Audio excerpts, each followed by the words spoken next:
اللہ تبارک و تعالیٰ کی طرف سے اسے نعمتیں ملتی ہیں، رب کریم کی طرف سے اس پر عطائیں ہوتی ہیں۔ اللہ کی طرف سے وہ آیا ہے اور واپس اللہ ہی کی طرف لوٹ جائے گا۔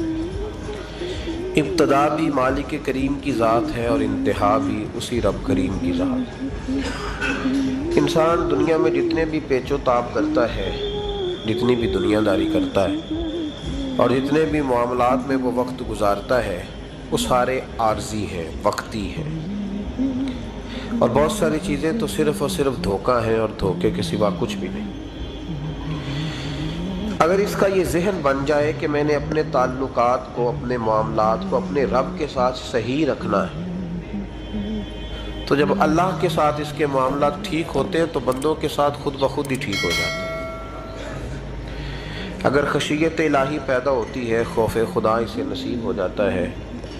اور اگر اللہ تبارک و تعالیٰ کا قرب اسے میسر آتا ہے، اس رستے کا یہ سفر شروع کر دیتا ہے، تو بندوں کے ساتھ تو معاملات ویسے ٹھیک ہو جاتے ہیں۔ اس لیے کہ جب اللہ سے ڈرے گا، نہ دھوکہ کرے گا، نہ فریب کرے گا، نہ جھوٹ بولے گا، نہ کسی شخص کے ساتھ بددیانتی کرے گا، جب اللہ کے ساتھ اس کا تعلق ٹھیک ہے، اور جب یہ اپنے آپ کو آزاد سمجھے گا نا کہ میں ہوں اور میں ہی ہوں اور میں نے ہی چلنا ہے، تو پھر یہ اپنی مرضی سے معاملات کو چلائے گا تو خرابی پیدا ہوگی۔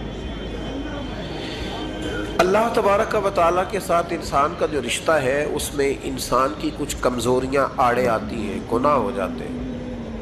غلطیاں ہو جاتی ہیں۔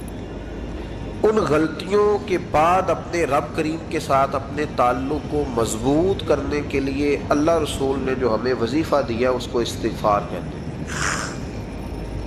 استغفار ویسے اس کا لغوی معنی تو ڈھانپنا ہوتا ہے، یہ غفر سے بنا ہے، لیکن اس کے اصطلاحی معنی یہ ہے کہ جو گناہ انسان سے ماضی میں ہو جائے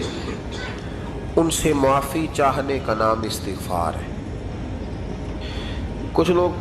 توبہ اور استغفار کا لفظ اکٹھا بولتے ہیں، لیکن توبہ کا معنی ہوتا ہے آئندہ گناہ نہ کرنے کا وعدہ کرنا، اور استغفار کا معنی ہوتا ہے پچھلے گناہوں سے اللہ کے حضور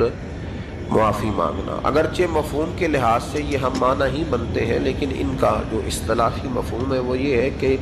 جب آپ پچھلے گناہوں سے معافی مانگ رہے ہوتے ہیں تو اس کو استغفار کہتے ہیں۔